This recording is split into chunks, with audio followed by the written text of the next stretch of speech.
So whenever you open a financial app or, turn on the news these days, there is usually this one flashing red number just dominating the Oh screen. yeah, the crude oil ticker. Exactly. Lately, it's that giant headline of crude oil crossing $100 a barrel. Right, because it becomes this massive psychological anchor. It's a big, round, highly visible number that just demands everybody's attention. It really does. But today, we are going to look past that number because honestly, that $100 headline is actually a distraction. Yeah, it's just a symptom. Right, a symptom of a much larger, frankly terrifying geopolitical tightrope that's hiding right beneath the surface.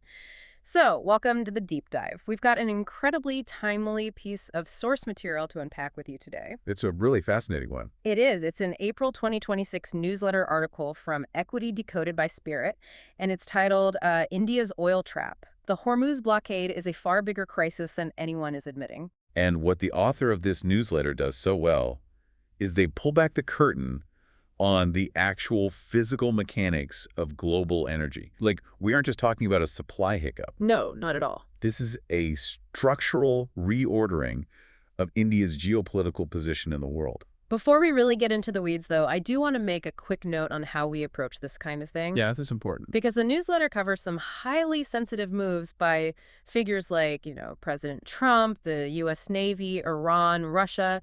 And we just want to be clear that we're only looking at the math and the map today. Absolutely. No politics, no taking sides. Exactly. Just how the chessboard is actually set up, based entirely on the facts presented in our source text. Because understanding the board is really the only way you can anticipate the next move. Okay, let's unpack this. Before we get to India's unique vulnerability, we need to establish the trigger. Like, what actually broke the market? Right. So the catalyst was the total collapse of the U.S.-Iran peace talks in Islamabad. Which happened pretty suddenly. Very suddenly. And following that diplomatic breakdown, President Trump ordered the U.S. Navy to blockade all ships entering or leaving Iranian ports. And the market reaction was just violent. I mean, instant and violent. Oh, absolutely. Brent crude jumped nearly 7% in a single trading session. Just spiked right up to $102 a barrel. Yeah. But the projections, that is where the real gravity of the situation becomes clear. Bloomberg Economics ran a model on a prolonged closure of the Strait of Hormuz. And their numbers were pretty staggering, right? Totally. They project a scenario where oil hits $170 a barrel. And in that scenario, global economic growth slows down to a crawl, like 2.2%. Wow. Plus global inflation spikes to 5.4%. I mean, to put that in perspective for you, those numbers basically mean a global recession combined with a massive cost of living crisis. Yeah, it's a worst-case scenario for the global economy. Now, if you look at India's position in the middle of all this fallout, it's like trying to build a skyscraper on three tectonic plates that are all moving in completely different directions. That's a great way to put it. Because India is fundamentally dependent on three separate supply chains. You've got Gulf crude, Russian crude, and Middle Eastern gas. Can you explain the mechanics behind this impossible triangle? Yeah, so what's fascinating here is the timeline. Because the timeline is what really reveals the trap. Indian refineries are engineered for very specific diets, you could say. Right, they can't just process anything. Exactly. They are heavily optimized to process what the industry calls sour and heavy crudes. And historically, those come from the Middle East and Russia. They can't just flip a switch and start processing, say, light crude from Texas. Not without massive inefficiencies and costs, no. So let's rewind to February 2026. The U.S. had been heavily pressuring India to stop buying Russian oil. And India actually complied to a pretty significant degree, didn't they? They did. Reliance Industries, which is the country's largest private refiner, they halted all Russian crude purchases in January. Because Washington obviously wanted to squeeze Moscow's revenues, and India played along. But did they get anything in return for doing that? Oh, they received a major trade concession. Washington actually removed a 25% punitive tariff on Indian exports. As a direct reward for phasing out the Russian oil. Exactly. The diplomatic strategy was working perfectly. India was pivoting away from Russia, leaning much closer to the U.S. orbit. But then, 6 weeks later, the Middle East crisis erupts. Right, the naval blockade begins. And the Gulf supplies are immediately disrupted. So India's average crude import price shoots up from $69 a barrel to over $85 in just a matter of days. Right, a 24% cost spike, essentially overnight. And look, when a nation is staring down a supply shock of that magnitude, diplomacy just goes out the window. Yeah, survival takes over. Exactly. India had promised the U.S. it would stop buying from Russia. But with Gulf supplies physically constrained and prices skyrocketing, they literally couldn't afford to honor that promise. But just didn't have a choice. Nope. So they reversed course. Imports of Russian crude surged almost 94%, hitting 2.06 million barrels per day. But going back to Russia is just one side of the triangle, right? Because the other side involves some highly secretive movements with Iran. Very secretive, yeah. Because pivoting back to Russia seems like a pragmatic, if maybe a bit awkward, economic fix. But the newsletter outlines how this springs a hidden diplomatic trap that financial markets really haven't priced in yet. That's the real danger here. Because India quietly restarted buying Iranian crude and LPG for the first time in 7 years. And you can see it if you look at the physical movements of the ships. The ships tell the story. You had tankers named the Felicity and the Jaya, and they began quietly docking at Indian ports. No press releases, obviously. Yeah, no fanfare at all, just shadow fleet vessels delivering sanctioned oil. But then, the secrecy gets completely blown up. It does, in a very public way. Iran's embassy in New Delhi actually posts on X, formerly Twitter, stating publicly, "Our Indian friends are in safe hands, no worries. Only Iran and Oman will decide the future of the Strait of Hormuz." I mean, that public statement forces everyone's hand. It broadcasts to the whole world that India was receiving special treatment. Here's where it gets really interesting. Iran is basically offering India a private carve-out, safe passage for Indian tankers through a blockaded choke point as long as India stays neutral. And India seemingly accepts that deal. They start backing away from joining Washington's proposed naval coalition in the region. Now, looking at this objectively, I'm thinking, wait, Iran just gave India a VIP pass through the world's most dangerous blockade. Isn't that just a brilliant, pragmatic move to keep the country running? Like, why is the author calling this a trap? Well, the move definitely secures physical energy today, sure, but it relies entirely on the mechanics of the waiver trap. Okay, what is the waiver trap? So both Russian and Iranian oil are heavily sanctioned by the United States. If any bank anywhere in the world processes a transaction for sanctioned oil, the U.S. government can cut that bank off from the U.S. dollar system. Which is basically a financial death sentence. Exactly. India is only able to buy from Moscow and Tehran right now because the U.S. granted them special short-term sanctions waivers. The author mentions a specific 30-day waiver granted for Russian oil in early March, I think. Yeah, and you have to think of those waivers as incredibly fragile, temporary hall passes. They are not permanent treaties. Right. Now consider the perspective from Washington. The U.S. is trying to squeeze Iran economically with this naval blockade. They ask India to join a maritime coalition to enforce security. And India declines. India declines, claims neutrality, Yeah. and suddenly their tankers are getting unbothered. Right. Safe passage from the very nation the U.S. is trying to blockade. Wow. So the implication there is that India's neutrality is secretly propping up Tehran's economy by buying their oil. Exactly. And that geopolitical tension becomes completely unsustainable. If the U.S. executive branch, or Congress, decides India is actively undermining the blockade, they don't even have to launch a trade war. They just pull the plug on the waivers. All they have to do is let those 30-day waivers expire. If the waivers lapse, the trap snaps shut. Any Indian bank paying for Russian or Iranian oil faces secondary sanctions. Which means overnight, India would lose access to Russia and Iran at the exact moment their third source, the Middle East, is stuck behind a physical naval blockade. Right. They lose all three tectonic plates at the exact same time. And the crazy thing is the markets seem to be treating this as just a standard commodity cycle. Yeah. You know, pricing in slightly more expensive oil. They aren't pricing in the structural collapse of India's entire energy supply chain. Which is a huge oversight. And that brings the macro theory directly into the domestic economy. The newsletter calls this the everything crisis. Because it hits everything. Yeah, the underlying math shows how quickly this contagion spreads way beyond just the petrol pump. Let's break down that contagion for a second. Over 85% of India's oil imports and roughly 90% of its LPG imports transit through that single choke point, the Strait of Hormuz. And the distinction between LPG and LNG is really critical here. LPG, liquefied petroleum gas, mostly propane and butane. That is the primary cooking fuel for hundreds of millions of Indian households. Right, it comes in those cylinders you see in domestic kitchens everywhere. Exactly. So when 90% of that specific fuel is threatened by a Hormuz blockade, It isn't just an industrial problem. It becomes an immediate household crisis. And the broader math is just brutal. The article states that for every $10 increase in global crude prices, it adds about $13 to $14 billion to India's annual import bill. That's a massive hit. But it doesn't stop at energy costs, does it? No, the oil molecule basically infects the entire manufacturing supply chain. Higher crude pushes up the cost of naphtha. And naphtha is used for what, mostly? It's the foundational chemical base needed to manufacture everyday items. Plastics, paints, adhesives, synthetic fibers. Plus, when diesel costs rise, the freight cost to transport literally every physical good in the country increases. Which means the agricultural sector takes a massive hit as well, because India imports finished urea and gas-based feedstocks for fertilizer through that exact same Hormuz route. Right, so when fertilizer costs spike, farming costs rise.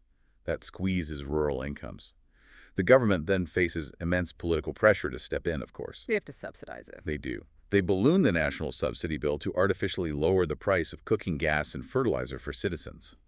But that massive unplanned spending blows up the government's fiscal deficit. And Wall Street is already calculating the damage. I saw Goldman Sachs downgraded Indian equities, cut their GDP growth forecast down to 5.9%, and warned that the current account deficit could hit 2%. The current account deficit being the gap between what the country imports and what it exports. Right. And those macroeconomic indicators put the Reserve Bank of India, the RBI, in an impossible monetary bind. Totally impossible. So what does this all mean? Like, the RBI has their repo rate, the baseline interest rate they charge commercial banks stuck at 5.25%. Their inflation projections for the entire fiscal year of 2027 were built on the assumption that oil would sit at $85 a barrel. And that assumption is now completely void. It's like driving down a mountain with no brakes. It really is. The central bank is essentially acting like a doctor trying to treat a patient for hypothermia and a fever at the exact same time. Wow, yeah. They have no clean lever to pull.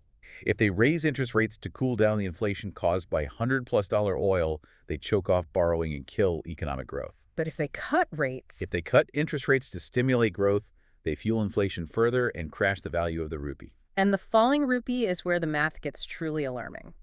Bank of America expects the rupee to slide toward 94 per US dollar. The author calls this a nasty compounding feedback loop. Yeah, to understand the mechanics of that loop, look at a hypothetical 30-day window. India buys its imported oil in US dollars. Imagine on day one, oil is at $100 a barrel and the exchange rate is 83 rupees to the dollar. Okay, so that single barrel costs the domestic economy 8,300 rupees. Exactly. A heavy price, but manageable. Right. Now look at day 30. The global supply shock pushes oil to $120 a barrel. Simultaneously, the massive trade deficit causes the rupee to weaken against the dollar, sliding to 94. Oh, man. Now, to buy that single barrel, the domestic economy has to pay 11,280 rupees. So the global price of oil went up 20%, but the actual cost to India went up almost 36%.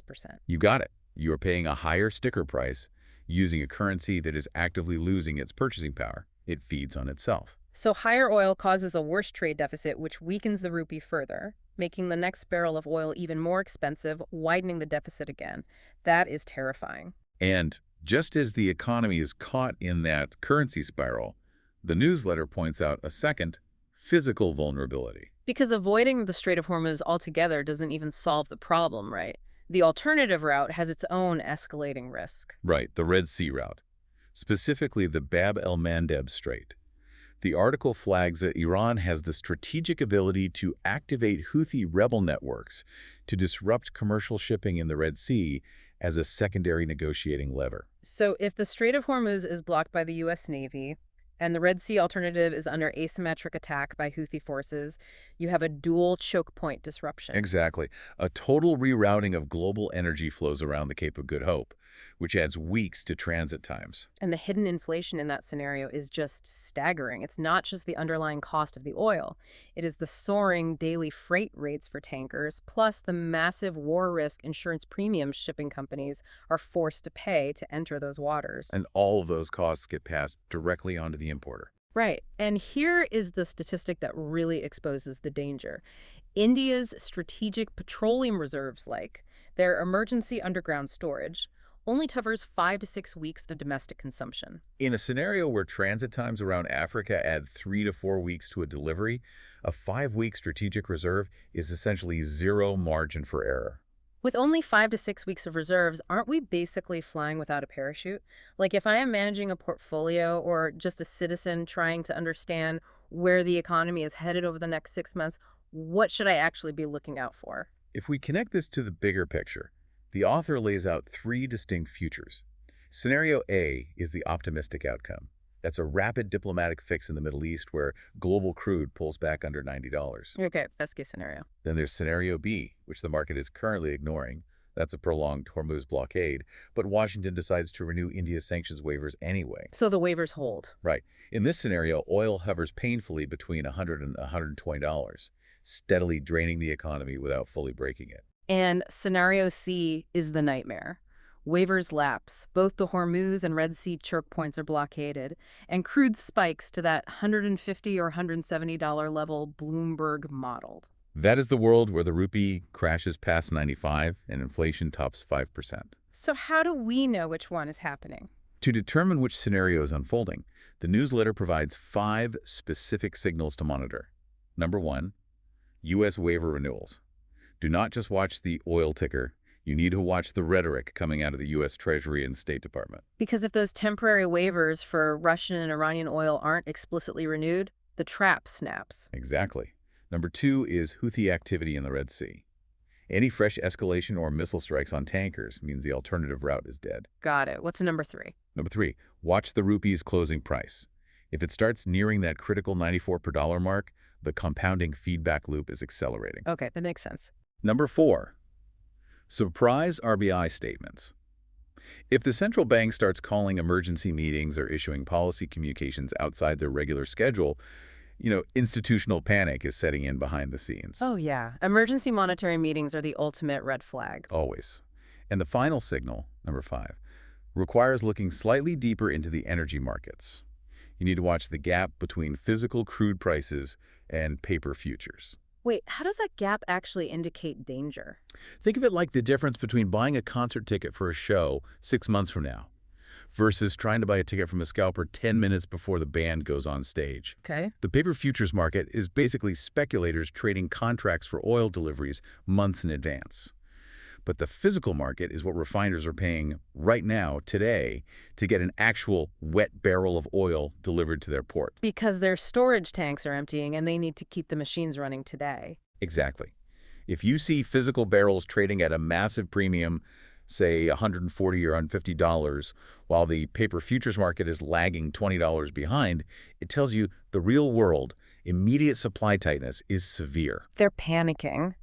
Refiners are hoarding actual oil because they fear a physical shortage, regardless of the calmer projections on the stock ticker. The paper market might be projecting long-term stability, but the physical market is screaming that the house is currently on fire. Perfectly said. That completely rewires how we should interpret the news.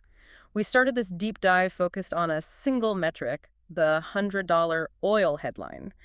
But peeling back the layers reveals that India is attempting to play every side simultaneously. Yeah, they are operating as a U.S. ally, a Russian client, an Iranian partner, and a Gulf customer all at once. The current stability is an illusion, really. It is an incredibly fragile architecture built on 30-day diplomatic permission slips and choke points that can be closed by a single decree. Evaluating all these vulnerabilities, this raises an important question. One that builds on the source text, but looks at the long-term endgame. The ultimate ripple effect. Lay it on us. Consider India's current role in the global economy. By continuing to purchase these massive volumes of crude, they act as the ultimate swing buyer. Right. They are actively providing the vital financial lifeline that is keeping the sanctioned Russian and Iranian economies functioning. They're essentially the primary customer keeping those national budgets afloat. So imagine the outcome if this impossible triangle finally collapses. If the choke points close, the waivers lapse, and the rupee spirals, India may be forced to aggressively accelerate its domestic green energy and electrification transition simply as a matter of national survival. Because they can't afford the oil. Right. What happens to the global balance of power if India successfully transitions, permanently removing its demand for that oil? You suddenly have a scenario where Russia and Iran permanently lose their most vital financial lifeline. Wow. That entirely rewrites the geopolitical map. The unintended consequence of blockading oil today might be forcing the world's most populous country to abandon it entirely tomorrow. If the doctor can't cure the hypothermia or the fever, you have to fundamentally change the environment. That is a fascinating thought to leave on. Thank you for joining us on this deep dive. Keep looking past the headlines, stay curious, and we will catch you on the next one.